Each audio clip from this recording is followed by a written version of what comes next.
untuk kekal, nggak ada akhirnya, nggak ada binasanya, nggak ada wafatnya sebagaimana makhluknya. Beda dengan kita makhluk yang kebalikan dari bako, fana. Ini makhluk yang nantinya bakal hancur, rusak. Dunia ada sekarang, nanti bakal hancur. Manusia pasti nanti akan mati. Sekalipun itu hamba yang paling dicintai oleh Allah, siapa ia? Rasulullah SAW. Tetap Rasul itu mengalami kematian atau tidak, ibu-ibu? Mengalami. Bahkan sakaratulnya Rasulullah SAW itu beratnya bukan main, sakitnya bukan main.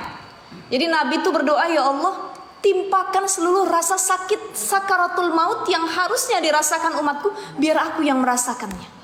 Makanya ketika lagi sakaratul maut yang disebut oleh Nabi itu siapa? Ummati, ummati, umatku, umatku, umatku. Ya Allah, bagaimana nanti keadaan umatku, ya Allah? Ya Rasulullah. Maafin ya Bu. Susah kalau udah ini ya, fobia ya. Ada orang fobia takut sama kulit rambutan. Ada tuh siapa artis ya, Pak Raffi Ahmad ya. Lah kalau kita ngelihat rambutan demen kita makan ya Bu. Ini ada orang yang fobia, dia ngelihat kulit rambutan ya, jadi macam-macam gitu. Oke, kita lanjut ya Bu ya. Sampai mana tadi? Rasulullah SAW itu di akhir hayatnya yang disebutnya ummati, umatku, ya Allah, umatku, umatku. Bahkan Rasul mengatakan, timpakan seluruh rasa sakit ketika sakaratul maut itu kepada diriku. Jadi kalau ada orang atau manusia, hamba Allah, dia umatnya Nabi, dia merasakan sakaratul maut, sakit, memang sakit, tapi tidak sesakit sakaratul maut yang dihadapi oleh Rasulullah SAW. Dari ujung rambut sampai ujung kaki. Makanya orang yang baru dicabut nyawanya itu badannya masih hangat. Ya betul ya Bu ya. Itu lagi hangat-hangatnya, sebab baru dicabut ruh dari jiwa atau badannya gitu. Nah itu yang terjadi.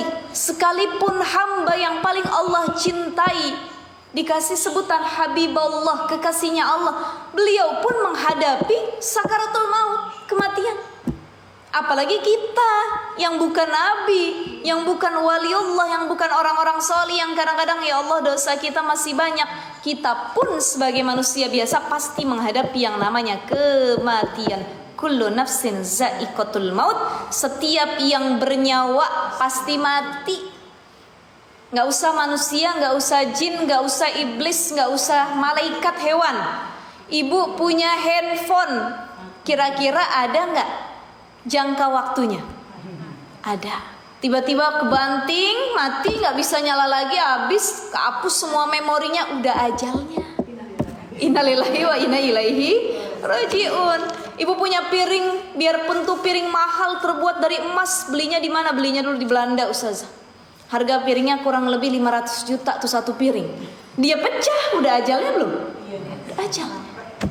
Kita punya tempat tidur, biarpun dikatanya bilangnya dari jati mahal, ini mah keker, kayu jati nggak bakal yang namanya hancur. Tiba-tiba habis dia, ambruk, makan rayap, hancur seketika, nggak tahu sebabnya apa. Berarti barang tersebut juga sudah ajalnya. Makanya kalau kita punya barang-barang, ini barang sekalipun benda mati, bukan benda hidup, dia punya ajalnya juga. Manusia semuanya punya ajalnya. Makanya ada beberapa kategori makhluk Allah ketika menjalani kehidupan. Pertama, ada makhluk Allah yang umurnya panjang, amalnya pendek. Gak hasuna amaluhu, amalnya gak bagus, gak banyak amalnya. Malah selama hidupnya dia berbuat dosa, maksiat lebih banyak dibandingkan amal baiknya. Siapa nih hamba Allah yang begini? Makhluk Allah, jin, iblis.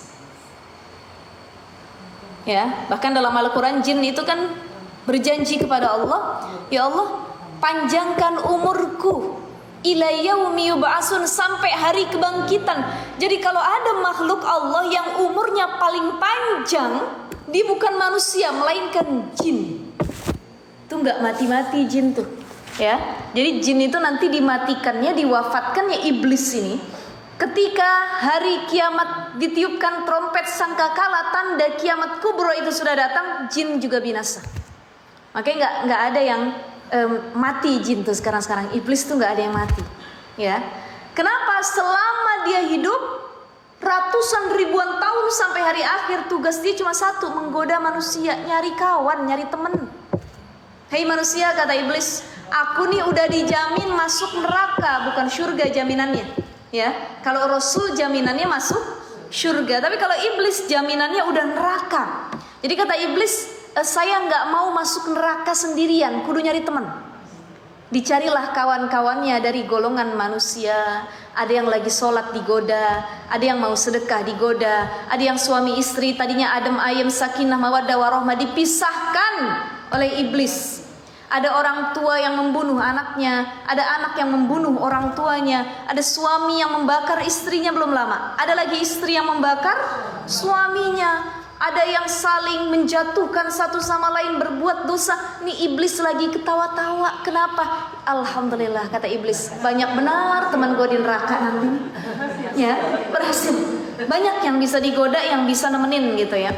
Makanya Imam Hasan Al-Basri ketika itu ditanya oleh muridnya, wahai Imam Hasan Al-Basri, bisa gak sih kita nih jadi manusia yang istirahat dari godaan syaitan? Capek bener digoda syaitan. Karena syaitan itu, iblis itu tiap waktu godain kita kok. Lagi ibadah digoda, lagi diem kita juga digoda. Kadang diemnya kita aja manusia digoda sama syaitan. Betul gak? Diem kita disuruh berangan-angan yang sia-sia, panjang angan-angan. Itu kan salah satu amal yang sia-sia tuh panjang angan-angan. Lagi diem bengong, ya Allah, kalau begini enak juga ya. Seandainya, andai kata, pernah kita bahas tuh ya, ucapan lau, seandainya, andai kata. Kita bayangin yang tidak baik, kita bayangin yang haram, yang maksiat, enak benar ya Allah. Bahkan orang lagi berpuasa diemnya aja dikipas, digoda. Tuh kalau es campur dicampur sama timun suri, ditambahin lagi atasnya tuh leci, ada potongan agarnya, enak bener nih. Sirupnya rasanya yang stroberi, enak bener. Ini lagi diem padahal, betul gak ibu-ibu? Lagi diem kita, tapi tetap digodain sama syaitan, dikipas. Ada laki-laki mungkin lagi terdiam, tiba-tiba dia ingat seorang perempuan nih, kalau perempuan begini modelnya, begini-begini. Tetap bengongnya kita saja tidak luput dari godaan syaitan, iblis. Ya, maka Imam Hasan Al-Basri ditanya, bisa nggak wahai syekh, guru, kita nih sejenak berhenti istirahat dari gangguan syaitan? Apa kata Imam Hasan Al-Basri? Lau nama lawajadna roha. Kalau syaitan itu tidur, ada waktu istirahat yang gak godain kita, ya tentu kita bisa istirahat dari berbuat maksiat. Nyatanya syaitan tuh satu detik gak ada tidurnya, gak ada istirahatnya. Tiap waktu dia cari cara, gimana godainnya, gimana godainnya. Oh, ibu ini gak kegoda kalau lagi sholat, tapi kalau lagi ngaji dia kegoda, dikipasin ngantuk. Kata syaitan ya. Bahkan kadang-kadang hatinya saya alihkan, gak dengar dia tuh yang disampaikan ngaji, tapi hatinya kemana-mana. Ada yang ngaji, dia istiqomah, ketika sholat hatinya kemana-mana. Udah deh, kalau lagi sholat nih dapet nih, paling enak godain dia lagi sholat. Kenapa? Hatinya tuh gak langsung khusyuk sama Allah. Yang dibaca Fatihah, Alhamdulillahirrabbilalamin, Ar-Rahmanir-Rahim, Maliki Yaumiddin, tapi dalam hati ngitungin jumlah belanjaan yang ada di Shopee. Ini yang warna hijau, yang kuning, jilbabnya. Ini kalau bajunya begini cantik, kuning yang begini nih kayaknya, jilbabnya dan lain sebagainya gitu ya. Jadi banyak yang hatinya tidak condong, terpaut kepada Allah. Jadi syaitan tuh nyari cara. Pada perkara apa manusia ini lemah, gampang dijatuhkan. Ada yang di sholat nggak keganggu, di ngaji nggak keganggu, di sedekah nggak keganggu. Oh, dia keganggu dalam urusan hubungan dengan pasangan. Betul nggak, Bu? Ya. Oh, dia kalau sama suaminya selalu meninggikan suaranya. Dari sini bisa jadi percikan api yang akan memenangkan saya, kata syaitan. Oh, sama suami dia bagus, ngajinya bagus, sholatnya bagus, mulutnya yang tidak bisa ditahan. Dia rajin menggibah orang lain. Di sini aku makin kipasin, kata syaitan. Kita nyimpen satu rahasia, mulut kita gatel pengen nyampein. Ya Allah, saya udah berjanji untuk tidak berbicara hal ini kepada siapapun. Tapi dikipas sama syaitan, udah sampein aja. Kan selama ini anggapan dia sama si A kan bagus. Bilang si A tuh orang yang kagak baik, sampein kata setan. Kita sampein. Tergoda lagi, tergelincir lagi. Ada yang dalam lisan dia bagus, sedekah bagus, ngajinya bagus, sholatnya bagus, hubungan kepada Allah dia bagus, tapi dia tidak kuat dengan godaan perempuan. Ada. Lalu nggak Bu? Ada orang alim, paham agama, ibadahnya bagus, tapi kalau udah gangguannya lewat perempuan dia nggak bisa. Ada yang perempuan dia nggak, lawan jenis dia nggak, gangguan yang lain-lain nggak, masalah harta dia tidak kuat terkait gangguan tersebut. Udah ambil aja hak orang lain, curi aja barang orang, udah nggak apa-apa, nggak ada yang tahu. Ambil aja korupsi dikit nggak apa-apa, jatuh dia, tergelincir dalam maksiat tersebut. Jadi setan ini nyari celah.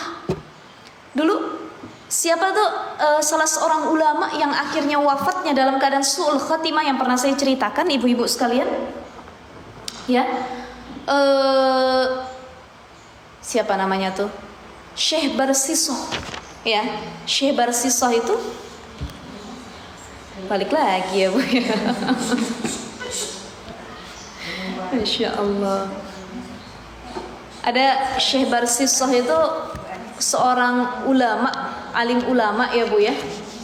Jadi pernah dengar kita kisahnya yang mana beliau itu ahli ibadah, bukan hanya alim tapi abid, ahli ibadah, faham agama, banyak murid-muridnya gitu ya. Satu ketika Syekh Barsisoh ini seringkali ya diganggu oleh setan. Oh, dalam perkara ini nggak mempan karena ahli ibadah. Ngaji, oh dia ulama. Dalam perkara ini oh nggak bisa, pokoknya bagus semua. Digoda sama setan. Gimana caranya biar dia tergelincir dalam maksiat? Jadi ibu-ibu, orang alim, orang faham agama juga bukan berarti dia nggak maksiat. Jadi godaan setan tuh beda lagi. Bahkan setan yang menggoda orang alim itu tingkatannya sama kayak orang alim. Jadi kan setan juga punya tingkatan nih, ya, punya tingkatan dia. Kalau kita ada orang awam, ya, ada yang dia tuh berimannya taklid buta, ikut-ikutan. Kenapa kamu sholat ya saya ikut-ikutan? Kenapa kamu pakai jilbab ya saya ikut-ikutan? Kenapa kamu ngaji ya ikut-ikutan aja, taklid. Ada yang imannya nanti sudah ilmu yakin, karena dia berilmu, dia nyari tahu, dia belajar agama, disitulah dia beriman kepada Allah. Oh ternyata hukuman orang yang tidak sembahyang begini, dia tahu ilmunya. Ya, jadi ada tingkatan. Setan godain orang yang masih taklid, abu-abu, masih awam. Kata setan ya dia mah ditoel dikit aja jadi katanya. Udah nggak usah sholat dia. Udah nggak usah ngaji, nggak ngaji dia. Tingkatan orang yang awam yang tidak tahu ilmunya. Naik dikit orang yang sudah tahu ilmunya. Setan yang gangguin tingkatannya juga yang tahu ilmunya. Naik lagi yang diganggu siapa? Kiai, ulama, ustazah, guru-guru besar, orang-orang alim. Maka yang gangguin setannya pun lebih cerdas, lebih pintar dan setingkatan dengan orang alim tersebut. Jadi masing-masing punya tingkatan. Ini katanya lewat cara ini nggak bisa, maka dengan cara yang lain. Syekh Barsisoh digelincirkan oleh setan dengan cara apa? Kata setan, coba kamu zina. Syekhnya nggak mau, dia tahu hukum berzina. Tapi ketika syekhnya melewati satu tempat miras, minum minuman keras, kan yang sering membuat kita tergelincir itu kadang-kadang rasa penasaran Bu. Ada anak muda, kenapa dia akhirnya berzina? Dibisikin sama setan, cobain deh dikit. Rasanya bukan main. Coba dikit aja, sekali aja. Dia habis itu kagak usah nyicip lagi, baru tobat sama Allah katanya. Penasaran, rasa penasaran. Akhirnya syekh ini tergelincir dengan minum khamr. Udah rasain, kata orang rasanya enak bener, dikit aja tuh ngerasain. Ya, katanya rasanya enak bener. Dia cicip sedikit, karena khamr itu membuat ketagihan, seperti orang yang makan obat-obatan terlarang. Dia minum, nambah, minum lagi, nambah lagi, mabuklah. Maka dikatakan jangan mendekati khamr. Kenapa? Khamr itu sedikitnya saja, walaupun tidak memabukkan, itu haram di sisi Allah. Apalagi banyak dan memabukkan. Sudah mabuk, hilang akalnya, dia lupa dengan dirinya siapa, apa yang sudah dia pelajari, bagaimana hubungannya dengan Allah. Dia ketemu sama perempuan. Akhirnya gara-gara mabuk berzina. Orang nih mabuk bisa berzina. Kenapa? Hilang akalnya. Dikiranya istrinya, ternyata istri orang. Habis berzina, kemudian perempuan itu hamil di luar nikah. Dibisikin lagi sama setan, oh nggak bisa nih, kamu sudah tergelincir dalam zina, sampai hamil lagi nih perempuan. Udah, daripada dia ketahuan sama warga sekitar, akhirnya juga kamu dibunuh. Ya kok ada ulama bisa menghamili seorang perempuan dan lain sebagainya. Udah, bunuh aja nih perempuan, kubur hidup-hidup sama bayinya. Akhirnya dosanya ngerembet, nambah. Awalnya dari coba-coba khamr, mabuk, zina. Dari zina akhirnya membunuh bukan hanya satu manusia, tapi dua manusia juga yang sedang dikandungnya. Ya Rabbi, makanya kita jangan pernah sepele dengan satu dosa atau yang kita nganggap sepele itu mah. Bisa jadi dari dosa yang satu ngerembet ke dosa yang lainnya yang lebih besar. Ya, jadi itu salah seorang ulama saja yang dia keimanannya sudah masya Allah di atas rata-rata, tapi meninggalnya dalam keadaan su'ul khotimah, dia nunduk kepada syaitan. Jadi golongan yang pertama ada makhluk Allah yang dia umurnya panjang tapi amalnya pendek, bahkan sia-sia selama hidupnya. Siapa itu? Iblis, syaitan, yang dia punya janji kepada Allah, qala anzirni ila yaumi yub'atsun. Ya Allah, satu permintaanku yang aku mohon dikabulkan, dan itu dikabul sama Allah. Ketika iblis diusir dari nerakanya, dari surganya Allah, apa kata iblis? Izinkan aku untuk tetap panjang umur sampai hari akhir. Dan itu dikabul oleh Allah Subhanahu wa taala. Ya, di sini Ibu saya minum dulu.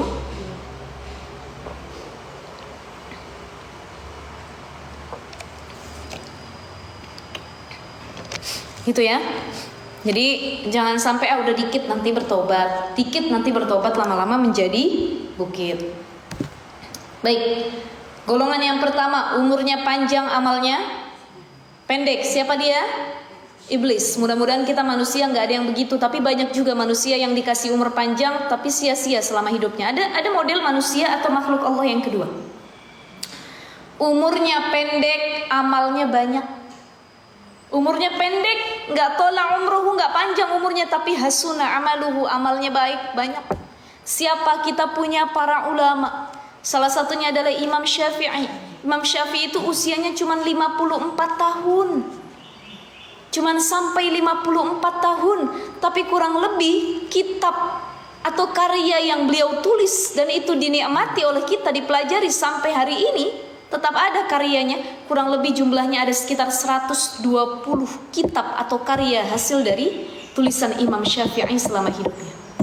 Bahkan Imam Syafi'i di usia 7 tahun beliau sudah hafal Quran 30 juz, sudah mendapat predikat hafizul Quran. Seorang yang hafal Quran 30 juz. Di usia 10 tahun Imam Syafi'i hafal kitab Al-Muwatta karangan Imam Malik yang tebelnya bukan main. Jadi banyak karyanya Imam Syafi'i, itu salah satunya kitab Ar-Risalah, kitab usul fiqh ya, yang paling terkenal di mazhab Syafi'i. Itu Imam Syafi'i usianya cuma 54 tahun nih. Kita yang hadir mungkin ada yang sudah 60 tahun. Ada? Atau rata-rata 17 tahun. Banyak lebihnya ya. Ada yang usianya sudah kepala 4, ada yang kepala 3, ada yang usianya sudah masuk kepala 7 mungkin ya.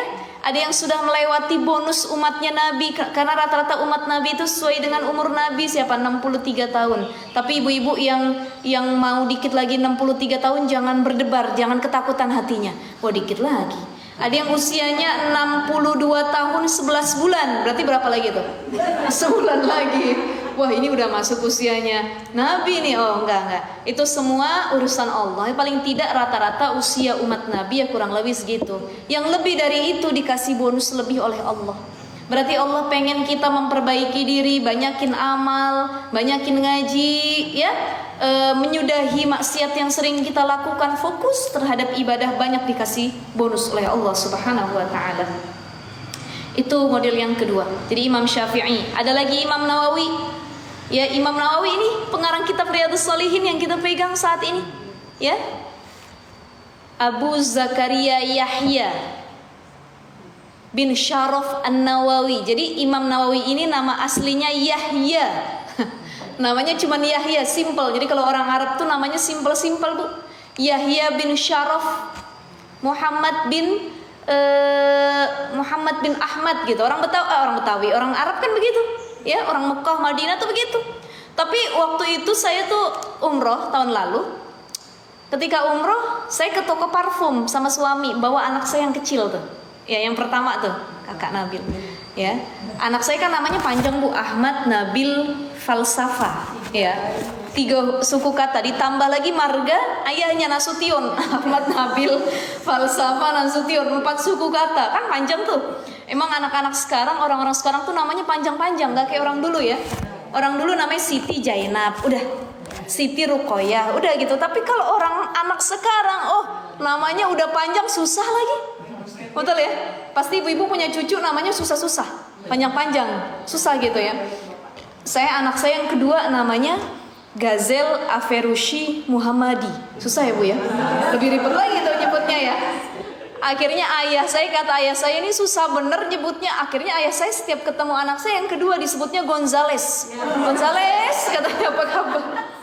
Padahal namanya Gazel ya. Gazel itu sebutan orang-orang Eropa, orang-orang Barat itu nama Ghazali. Jadi asalnya Imam Ghazali, cuman orang-orang Western itu orang Arab, orang apa?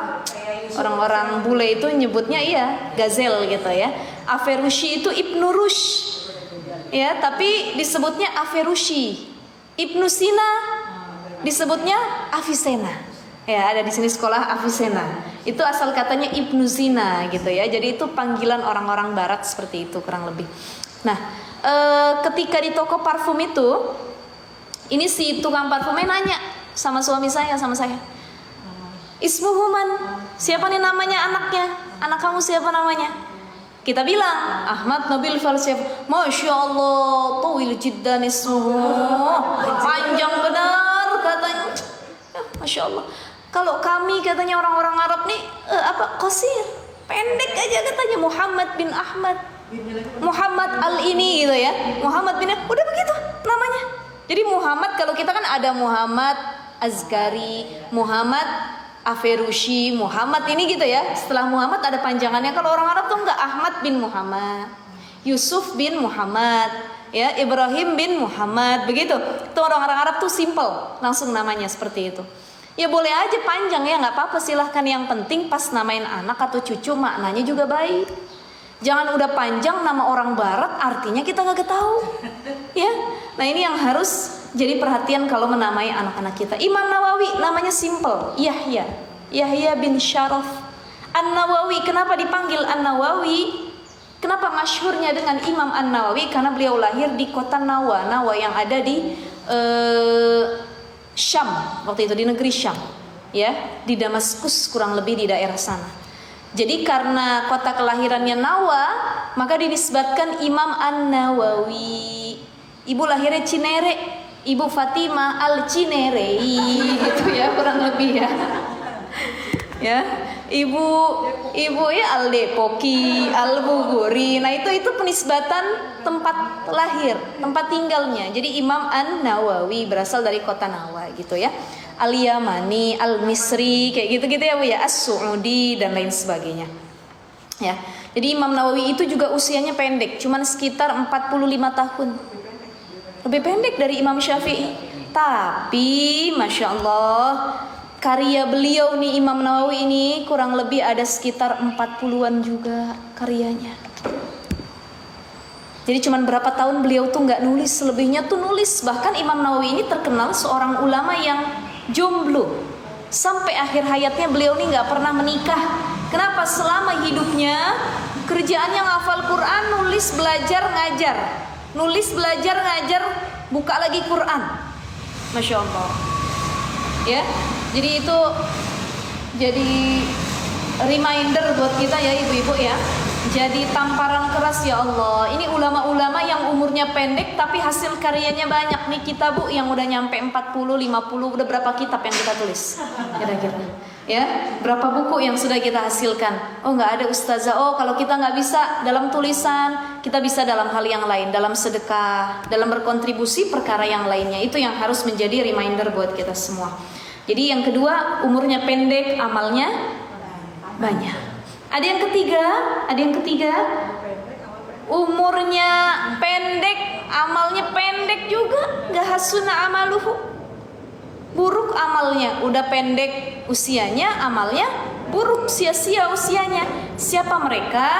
Kebanyakan dari kita manusia begitu, Bu. Ada yang cuma 40 tahun umurnya, ada yang 30, ada yang 50. Nggak ada amal yang tersisa, nggak ada amal yang bisa menolong kita. Ini kebanyakan dari kita manusia, banyak yang sia-sia waktu dan usia kita. Ya, ada yang keempat, mereka yang umurnya panjang, amalnya banyak. Umurnya panjang, amalnya banyak. Siapa mereka? Ada kita punya ulama di Banten, ya, ulama Banten yang sering diziarahi, Syekh Nawawi Al-Bantani. Mari ibu dari sana ya? Ya, udah ya? Udah kan? Untuk kemarin ke Banten itu, ya kebetulan saya nggak bisa ikut waktu itu ya, ke ibu-ibu kan ke Masjid Agung Banten dan lain sebagainya. Nah itu ada Syekh Nawawi Al-Bantani, salah seorang ulama Indonesia yang masyhur ya Bu. Bahkan beliau tuh dulu sempat jadi pengajar di Masjidil Haram dan wafatnya pun di kota Mekah. Jadi Syekh Nawawi Al-Bantani ini makamnya ada di Ma'la, pemakaman yang ada di Mekah. Jadi Ma'la ini pemakaman bagi para jemaah, buat bagi orang mukim setempat, orang-orang Saudi, baik itu jamaah haji, jamaah umroh ya, ataupun siapapun yang dia wafat di Mekah, maka dimakaminnya itu banyak di Ma'la. Termasuk kita punya ulama juga dari Sarang ya, Mbah Maimun Zubair ya. Beliau juga dimakamin di Ma'la juga. Jadi kalau yang meninggalnya di Mekah di Ma'la, kalau meninggalnya di Madinah itu di pemakaman Baqi ya. Tempat makam para istri Nabi juga, keluarga Nabi juga makamnya di Baqi. Kalau di Ma'la itu pemakaman keluarga Nabi juga. Siapa? Siti Khadijah, paman Nabi, itu rata-rata di pemakaman Ma'la. Makanya ibu-ibu kalau lagi umroh, lagi haji, jangan lupa untuk ziarah juga ke makam Baqi dan ke Ma'la. Kan kalau ke Raudhah kita rebutan ya Bu ya, pasti emang harus kita kunjungi tuh ke makam Nabi Raudhah. Bahkan sekarang tuh kalau nggak bisa dari travelnya kita pakai aplikasi Nusuk gitu. Jangan hanya ke Raudhah, tapi juga ke Baqi kita sempetin ziarah. Walaupun perempuan nggak bisa masuk ke dalam Baqi sama Ma'la, di luarnya ya kita ziarah tuh ke situ ya. Kita lihat nih makam orang-orang sholih, keluarga Nabi juga ada di dalamnya. Syekh Nawawi Al-Bantani usianya panjang Bu, karyanya juga banyak. Karya Syekh Nawawi Al-Bantani itu banyak kitab-kitab yang dipelajari sampai saat ini dan dipakai di pesantren-pesantren. Itu banyak ya karyanya Syekh Nawawi Al-Bantani. Ada lagi Imam Jalaluddin As-Suyuti. Imam Jalaluddin As-Suyuti itu juga umurnya panjang dan karyanya juga banyak ya Bu ya. Tadi tuh yang masuk dalam kategori umurnya pendek, amalnya banyak kan Imam Syafi'i, Imam Nawawi. Jadi beda Imam Nawawi sama Syekh Nawawi. Kalau Imam Nawawi ya dia orang Arab asli. Imam Nawawi ini pengarang kitab Riyadhus Shalihin, Abu Zakaria Yahya bin Syaraf An-Nawawi ya. Beliau tuh orang Arab asli sana dari negeri Syam. Tapi kalau Syekh Nawawi Al-Bantani orang Indonesia. Jadi kalau Imam Nawawi orang Arab asli, kalau Syekh Nawawi orang Indonesia. Gitu ya. Ini yang kita pelajari. Yang kita pelajari siapa Bu? Imam Nawawi ya, Imam Nawawi Yahya Abu Zakaria Yahya bin Syaraf An-Nawawi. Ini yang orang Arab gitu ya ibu-ibu ya. Nah ada lagi tuh yang umurnya pendek tapi amalnya banyak, Imam Al-Ghazali ya. Imam Al-Ghazali pun usianya cuma sekitar 50 tahunan, tapi karyanya banyak. Salah satunya kitabnya yang fenomenal. Siapa itu? Kitabnya? Ihya Ulumuddin. Itu kitabnya Imam Al-Ghazali yang tentang tasawuf ya Bu ya, yang sering kali jadi maroji, kitab rujukan orang-orang yang belajar ilmu gitu ya. Itu Masya Allah beliau tuh Ihya Ulumuddin aja ada beberapa jilid, belum kitab-kitabnya yang lainnya gitu ya. Jadi ada orang yang amalnya panjang tapi umurnya pendek, amalnya banyak, umurnya pendek tadi para ulama tadi ya Bu ya. Ada lagi yang umurnya panjang tapi amalnya umurnya panjang, amalnya pendek, iblis ya. Umurnya pendek, amalnya banyak, para ulama yang tadi disebutkan. Kemudian lagi ada orang umur pendek kebanyakan manusia begitu. Ada yang amalnya banyak, umurnya juga panjang. Tadi yang disebutkan ada Syekh Nawawi Al-Bantani, Imam Jalaluddin As-Suyuti dan lain sebagainya. Ya, jadi kita berharap mudah-mudahan panjang umur kita, banyak amal kita dan keberkahan di dalamnya. Artinya apa? Khairun nas anfa'uhum linnas. Sudah panjang umurnya, dia bermanfaat buat orang-orang di sekitarnya. Karena ada orang yang panjang umurnya tapi didoain mati terus sama orang sekitarnya. Nih orang ngapain panjang umur sih, kata orang sekitar. Duh kalau bisa buru-buru aja dah, tapi kagak mati-mati. Ya Masya Allah. Ada orang yang diharapkan panjang umurnya, nih orang baik, rajin, bager. Ya sama sekitar juga bermanfaat, sering memberikan kemaslahatan. Tapi ya Allah kok cepet banget dicabut nyawanya. Bener gak Bu? Pernah gak kita lihat demikian? Ada orang baik, dia nih orang baik kok cepet banget, umurnya masih muda gitu. Tapi ada yang menurut kita, kok kenapa nggak yang begini aja yang cepet dicabut nyawanya oleh Allah, yang begini malah apa bahasa kitanya tuh kekal ya, bukan kekal, ya lama gitu, susah bener dia mau bagaimanapun nggak wafat ya, itu urusan Allah ya Bu ya, urusan Allah. Jadi kurang lebih kata Nabi SAW, sebaik-baik manusia yang panjang umurnya dan bagus amalnya. Al-Khamisah Asyarah, hadis yang ke-15. An Anasin, panjang ya Bu ya? Benar-benar. An Anasin radhiyallahu an, dari Anas radhiyallahu an qala, ia berkata, ghaba ammi Anas subnud Nadri radhiyallahu an. Kata Anas bin Nadir gini, ketika itu an qitali Badri, saya baca dulu, ghaba ammi Anas subnud Nadri, ini ribet banget bacanya ya Bu ya.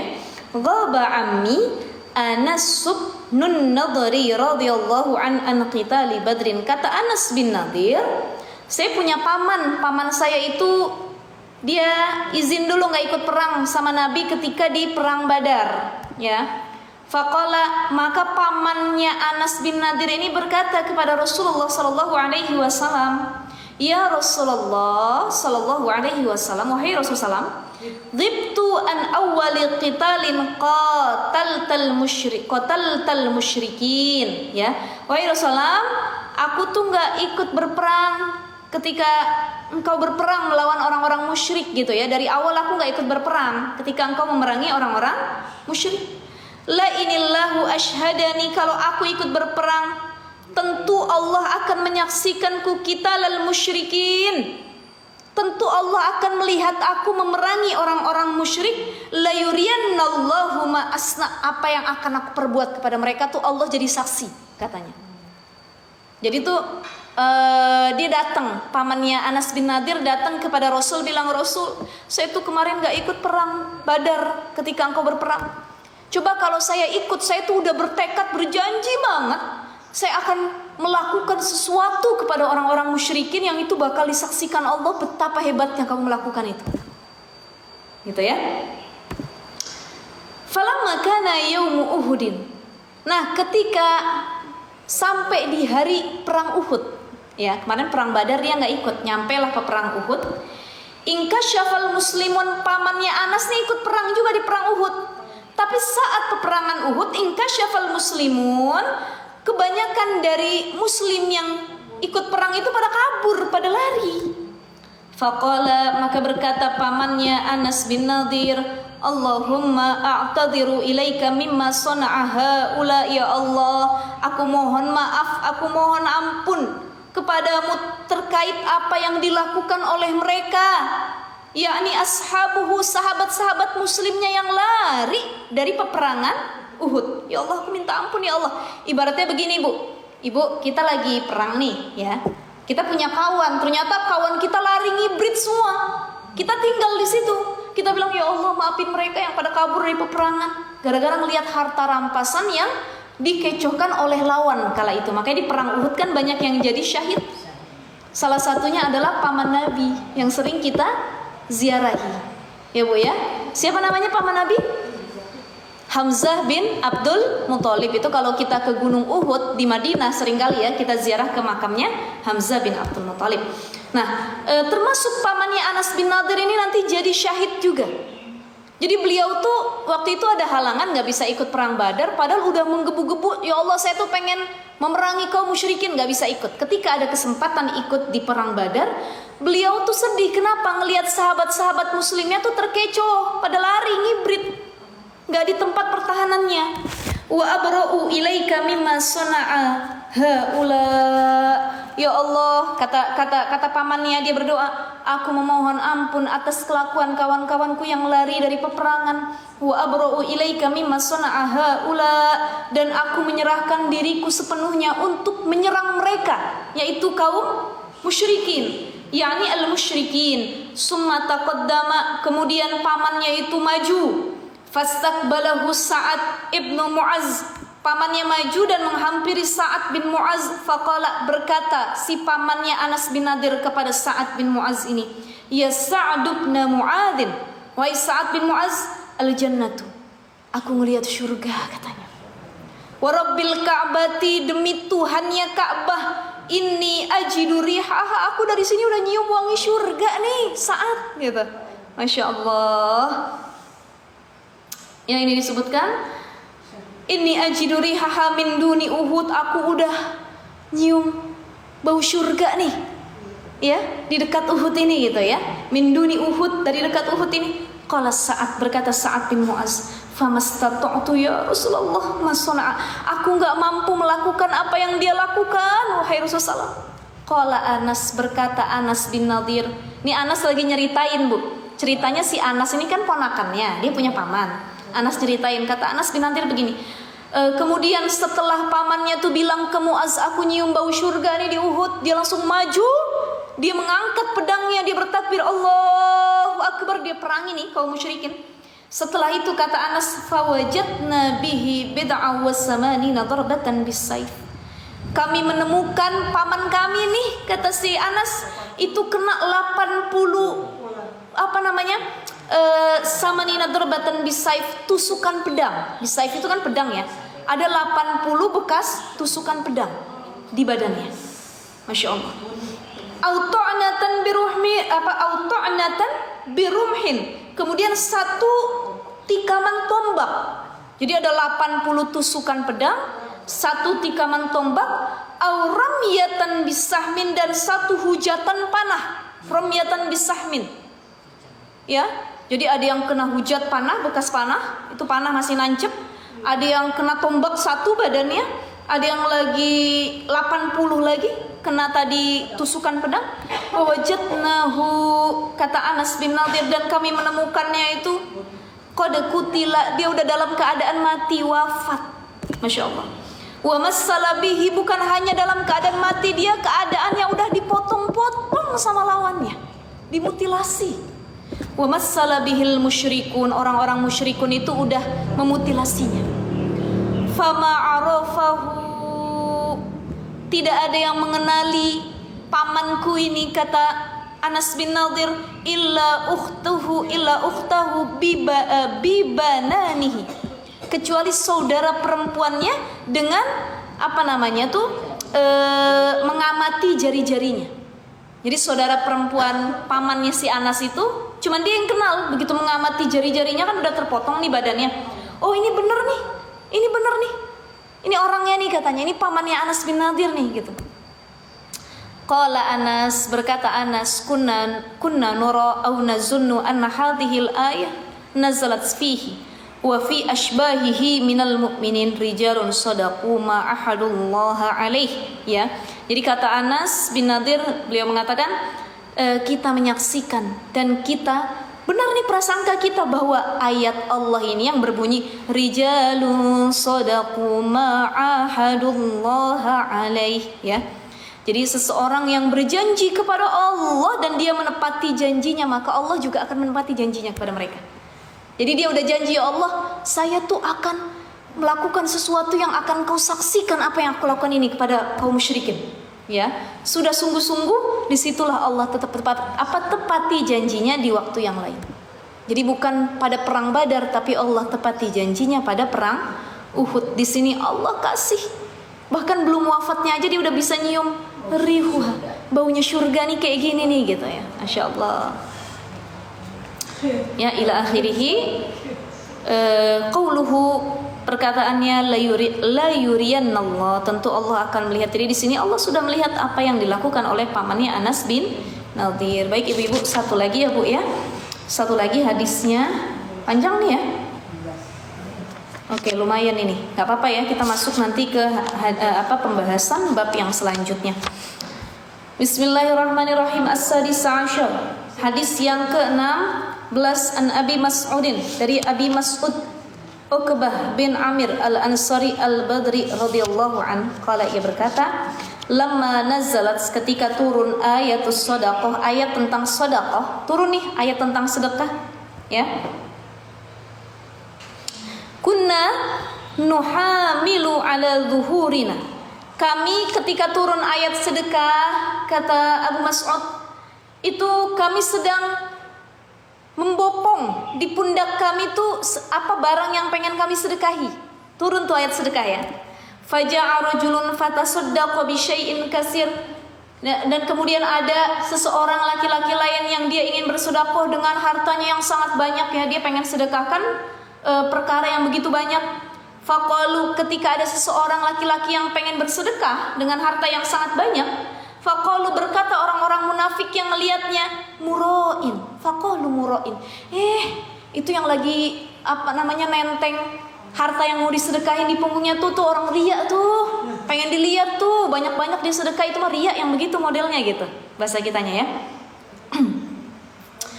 Kemudian disebutkan lagi, faqalu muroin wa ja'a rajulun akhar fatasaddaqa bisa'in. Ada lagi, kalau tadi yang datang laki-laki mau bersedekah, dia banyak nentengnya sedekahnya. Ini yang dia bawa cuma satu sok. Ya, satu sok tuh kayak ukuran beras gitu, segenggam gitu ya. Yang dia bawa cuma segitu. Maka berkata lagi orang-orang yang munafik tadi, faqalu, berkata orang-orang munafik, innallaha la ghaniyun an sa'in hadza. Allah tuh maha kaya, mana mau Allah nerima yang segitu, katanya. Ada-ada aja katanya gitu ya bahasa kitanya ya. Fanazzalat, maka turunlah ayat ini, alladzina yalmizunal mutawwi'ina minal mu'minina fis shadaqat walladzina la yajiduna illa juhdahum. Ya, orang-orang yang mencela orang-orang munafik, mereka adalah orang-orang munafik ketika mereka mencela sesama mukmin lainnya dalam bersedekah. Walladzina la yajiduna illa juhdahum. Ya, padahal mereka itu orang-orang yang bersedekah itu sudah sekuat tenaga memberikan apa yang mereka mampu, kurang lebih seperti itu. Wa nuhamilu bi dhammin nun wa bil ha'il muhmalati ay yahmilu ahaduna ala dhahrihi. Ya, mereka membawa di punggung mereka bil ujrati sesuatu, wa yatasaddaqu biha, dan mereka menyedekahkan perkara tersebut, ujroh, baik uang, pendapatan atau apapun yang kemudian mereka sedekahkan ya. Kemudian di sini As-sabi asyar, hadis yang ke-17, An Sa'id bin Abdul Aziz an Rabi'ah. Maksud hadis yang ke-16 tadi apa, ibu-ibu sekalian? Jadi ada dua pesannya. Yang pertama pesannya terhadap orang yang bersedekah, yang kedua terhadap orang yang munafik. Ada seringkali hati kita nih munafik, nggak suka ngelihat orang berbuat baik. Ya, ada kawan kita ngeluarin sedekah banyak, alah dia meriah, pengen dipuji tuh. Modelannya begitu dia mah, kalau ngerjain amal sedekah kalau lagi banyak orang. Kalau nggak ada orang dia nggak pernah sedekah. Munafik kita. Kita sudah mengolok-olok, mengejek orang yang sedang berbuat baik, padahal ya udah alhamdulillah dia banyak sedekah, cukup gitu. Gak usah kita bilang dia rialah, pengen dipuji dan lain sebagainya. Itu urusan hati dia sama Allah gitu. Ya Bu ya. Cukup husnuzon, bukan suuzon. Kemudian ada orang yang sedekahnya dikit, dikatain lagi, ya masa segitu dia sedekah, malu-maluin aja, Allah gak bakal nerima sedekah dia, Allah tuh maha kaya, masa sedekah segitu sih gitu. Jadi jangan pernah mencela orang yang hendak bersedekah. Masing-masing mereka itu punya apa disebutnya, kesungguhan ya. Illa juhdahu, mereka sekuat tenaga loh, udah berusaha. Dia cuman usahanya mungkin sanggup satu sok ngeluarinnya, ada yang sanggup banyak ya. Tadi dia banyak, fatasaddaqu bi syai'in katsir, masing-masing. Jadi nggak usah dicela, jangan jadi orang munafik. Di sini pesan dalam ayat tersebut dan hadis ini. As-sabi asyar, hadis yang ke-17, an Sa'id bin Abdul Aziz, dari Sa'id bin Abdul Aziz, an Rabi'ah bin Yazid, an Abi Idris al-Khawlani, an Abi Zarrin Jundub bin Junadah radhiyallahu an. Panjang ya Bu ya.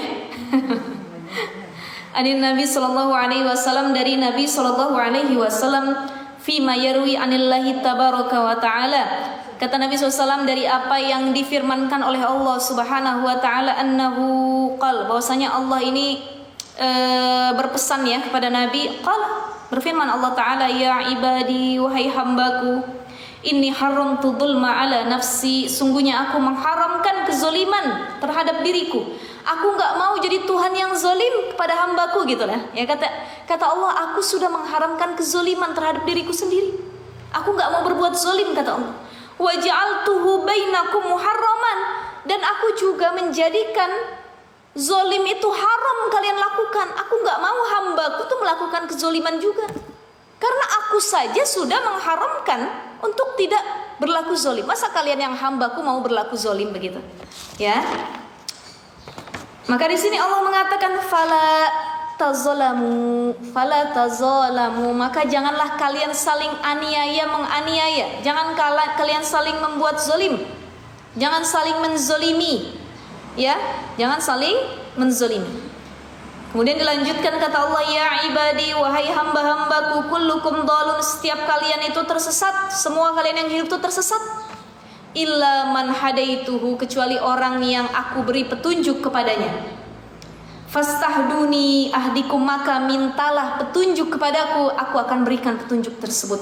Kata Allah, semua yang hidup di dunia ini, kita makhluk Allah ini tersesat pada dasarnya.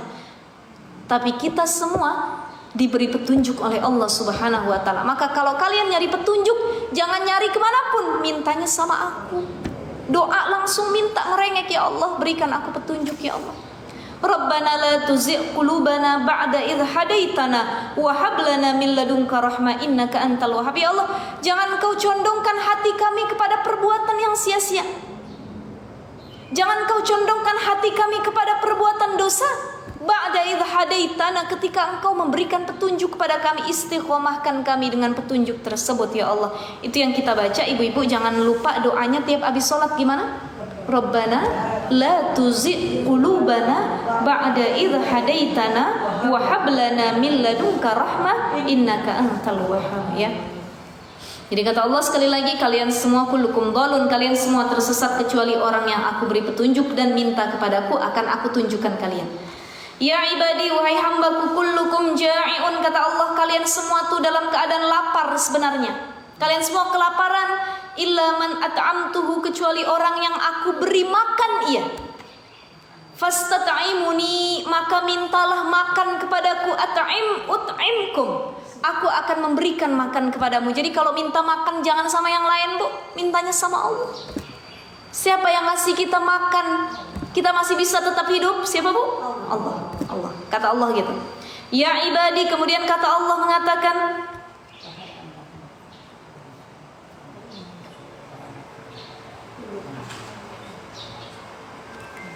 kemudian kata Allah mengatakan, ya ibadi, wahai hambaku, kullukum arin, semua dari kalian itu sebenarnya telanjang.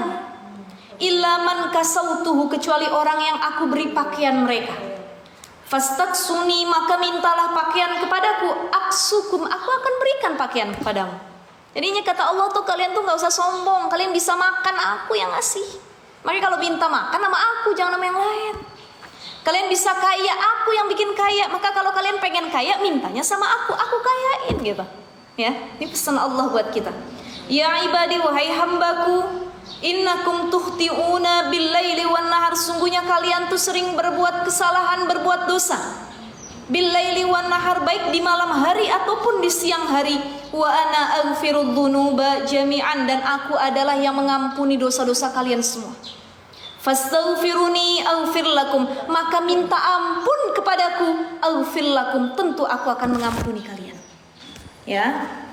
Ya ibadi, wahai hambaku, kata Allah, innakum lan tablughu durri fatadurruni, sungguhnya kalian tuh gak bakal bisa membuat celaka bagiku, kalian gak bisa mencelakakanku. Fatadurruni, karena aku yang bisa mencelakakan sesuatu untukku sendiri gitu ya. Maksudnya aku yang bisa membuat kalian celaka. Gak bakal kalian bisa mencelakakan aku. Aku nih Tuhan, gitulah intinya. Walan tablughu naf'i, kalian gak bisa memberi manfaat kepada aku. Fatanfa'uni, maka kalian berbuatlah yang manfaat kepada aku. Ya ibadi wa hambaku, law anna awwalakum wa akhirakum wa insakum wa jinnakum kanu ala atqa qalbi rajulin wahidin minkum ma zada dzalika fi mulki syai'an. Wa hambaku, law anna awwalukum, sekalipun yang paling pertama, wa akhirukum, yang paling akhir dari kalian, baik itu dari golongan jin, manusia, ya, semuanya nih yang aku ciptakan, kata Allah, yang pertama, yang akhir, jin, manusia, mereka bertakwa kepadaku, mazada dzalika fi mulki syai'an, enggak bakal mereka tuh bisa nambahin keagunganku. Mau kalian bertakwa semua juga enggak nambahin keagunganku, gitu ya. Kemudian lagi, ya ibadi wa hambaku, law anna awwalakum wa akhirakum wa insakum wa jinnakum kanu ala afjari qalbi rajulin wahidin minkum ma naqassa dzalika min mulki syai'an. Seandainya dari kalian semua, baik yang diciptain pertama, paling akhir, dari jin, dari manusia, semua kalian tuh gak ada yang bertakwa, jadi orang yang berdosa semua nih, tentu itu tidak mengurangi keagunganku, kata Allah. Jadi maknanya apa, Bu? Mau kalian semua buat dosa semua, mau bertakwa semua, itu nggak mengurangi keagunganku atau menambah keagunganku, enggak, gitu ya. Nggak ada yang bisa mempengaruhi keagungannya Allah Subhanahu wa ta'ala. Ya ibadi wa hambaku, law anna awwalakum wa akhirakum wa insakum wa jinnakum qamu fi sa'idi wahidin fas'aluni fa'ataitu kulla insanin mas'alatahu ma naqassa dzalika mimma indi illa kama yanqusul mikhyatu idza udkhilal bahra. Wahai hambaku, andai kata yang paling duluan dari kalian, yang paling akhir, semua berkumpul, jin, manusia, kemudian berkumpul dalam suatu tempat bareng-bareng, meminta semua kepadaku, fa'ataitu, dan aku berikan kepada semua dari kalian apa yang kalian minta, mana qasazalika mimma indi, enggak bakal berkurang dari sisiku apapun itu, illa kama yanqusul mikhyatu idza udkhilal bahra, kecuali berkurangnya ini jarum yang dicelupin ke lautan, Bu. Masya Allah, tuh kan air laut tuh kan banyak, lebar, ada jarum diginiin ke lautan, segitu aja kata Allah berkurangnya, gitu ya. Masya Allah, ini keagungan dan kuasanya Allah. Ya ibadi wa hambaku, innama hiya a'malukum uhsiha lakum summa ufikum iyyaha faman wajada khairan falyahmadillah. Wa hambaku, innama hiya a'malukum, ini amal-amal yang kamu lakukan, gitu ya. Innama hiya a'malukum uhsiha. Bagaimana? Kalau di situ? Di sini misalnya semua itu apa Bapak sendiri, aku menghitungkannya untuk kalian. Ya. Sekalipun amal-amal yang kamu perbuat itu dihitung, gitu ya, dihitung. Faman wajada khairan falyahmadillah, maka siapa orang yang melakukan kebaikan, falyahmadillah, pujilah Allah Subhanahu wa ta'ala. Wa man wajada ghaira dzalika fala yalumanna illa nafsahu, dan barang siapa yang tidak mendapati kebaikan, maka fala yalumanna illa nafsahu, jangan dia menyela Allah kecuali dirinya sendiri, ya. Jadi kalau ada gini-gini, makanya kalau ada orang ceramah di akhirnya begini, ambil yang baiknya, buang yang buruknya. Yang baiknya dari Allah, yang buruknya dari saya. Betul itu, betul nggak, Bu? Betul, karena yang baik semua dari Allah, yang buruknya dari kekhilafan diri saya sendiri. Kata Allah, jangan mencela aku, tapi cela diri kalian sendiri yang alfa, yang kekurangan, yang kurang ibadah, kurang bersyukur, kurang yang lainnya, gitu ya.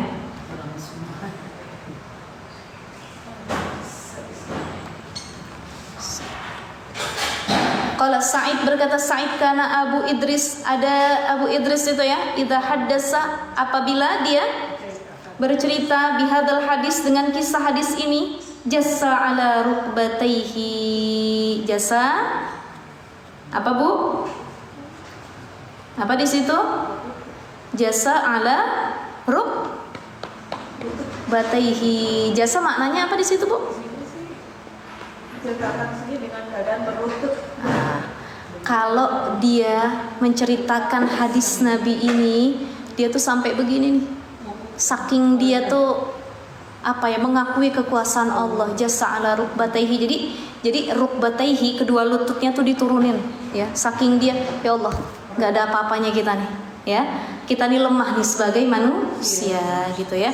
Nah, ini takzimnya Abu Idris ketika melihat atau mengingat lagi hadis tersebut bahwa ternyata Allah itu maha agung, gak ada yang bisa mengurangi keagungan Allah, tidak ada yang bisa menambahkan, ya, mau mengurangi menambahkan, sekalipun kita berkumpul untuk mencelakai Tuhan kita, ya lumana tadi, kita menghina Tuhan kita, yuk kumpul yuk satu manusia semua, kita hina Tuhan kita bareng-bareng, itu tidak akan mengurangi kemuliaan dan keagungan Allah.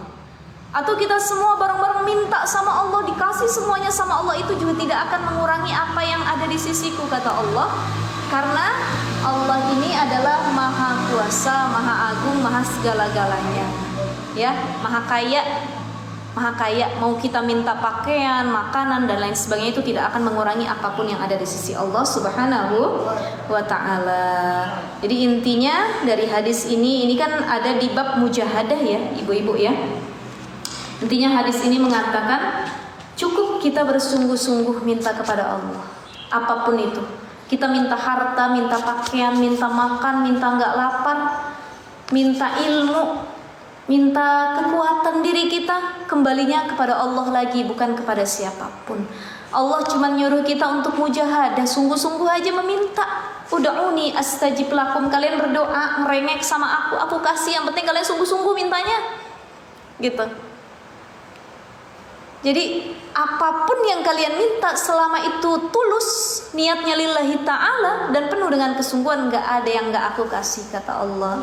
Jadi jangan minta ke yang lain. Pengen kaya jangan datang ke dukun, pengen nikah datangnya ke dukun, pengen ABCD datengin dukun dan lain sebagainya. Tidak, kembalinya kepada Allah lagi, dan cukup bersungguh-sungguh sebagaimana yang disampaikan oleh Nabi terkait firman Allah tersebut.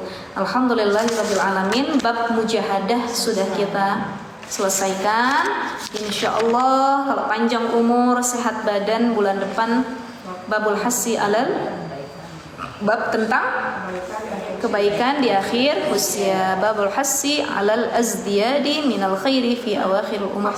Apa sih nih? Oh pasti ya Bu ya. Serius Ibu, emang udah di akhir usia belum ya? Masih muda-muda insyaallah yang hadir ya Bu ya, masih sehat afiat. Tapi ini kurang lebih ya jadi muhasabah diri kita ya, jadi renungan. Oh hadis ini nanti yang kita pelajari, betapa ini menjadi tamparan keras buat hati dan diri kita. Oke, akhir hidup kita jangan disia-siakan, gak ada yang tahu. Jadi orang itu kan wafat bukan tergantung dengan usia siapa yang paling tua, enggak, ya. Tapi ada yang paling muda dia wafat, ada yang pertengahan usianya dia wafat, ada juga yang ketika tuanya masing-masing. Jadi yang tua juga jangan merasa kayaknya saya duluan nih ustazah akhir hayat. Oh enggak. Semua urusan ketentuan itu urusan Allah ya. Siapa yang duluan, siapa yang belakangan, mintanya panjang umur, baik amalnya. Alhamdulillahirabbil alamin. Mudah-mudahan sehat afiat, banyak keberkahan. Ibu-ibu ada pertanyaan sampai sini? Itu sudah kita tutup? Iya. Jin tadi kan. Itu katanya ada jin yang beriman.